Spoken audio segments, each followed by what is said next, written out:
வணக்கம். ஆகாஷ்வாணி புதுச்சேரி செய்திச் சுருக்கம் வாசிப்பவர் நாராயணசாமி.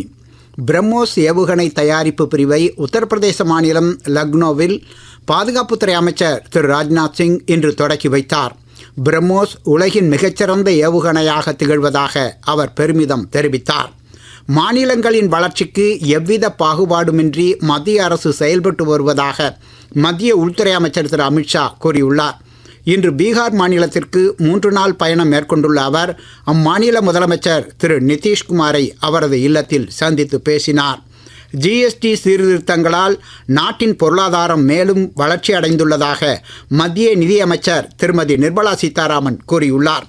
புதுடில்லியில் இன்று நடைபெற்ற ஜிஎஸ்டி சீர்திருத்தம் தொடர்பான செய்தியாளர்களின் சந்திப்பின் போது இதனை தெரிவித்தார்.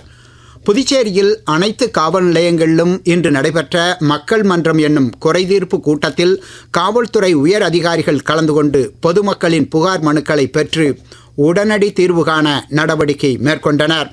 புதுச்சேரியில் தொடர்ந்து பெய்து வரும் மழை காரணமாக முக்கிய நீர்பிடிப்பு பகுதிகளில் முன்னெச்சரிக்கை நடவடிக்கைகளை மேற்கொள்ள அதிகாரிகளுக்கு மாவட்ட ஆட்சியர் திரு குலோத்துங்கன் உத்தரவிட்டார். அவர் இன்று பல்வேறு பகுதிகளுக்கு நேரில் சென்று பார்வையிட்டு ஆய்வு செய்தார். புதுச்சேரி அரசின் வேளாண் மற்றும் விவசாய நலத்துறை மூலமாக பயிர்கள் சாகுபடியினை ஊக்குவிக்கவும் இடுபொருட்கள் மற்றும் பண்ணை செலவினங்களை ஈடுகட்டவும் விவசாயிகளுக்கு பயிர் உற்பத்தி ஊக்கத்தொகை அவரவர் வங்கிக் கணக்கில் நேரடியாக செலுத்தப்பட்டுள்ளதாக வேளாண் துறை அமைச்சர் திரு தேனி ஜெயக்குமார் விடுத்துள்ள செய்திக்குறிப்பில் தெரிவிக்கப்பட்டுள்ளது. இத்துடன் இந்த செய்திச் சுருக்கம் நிறைவு பெறுகிறது.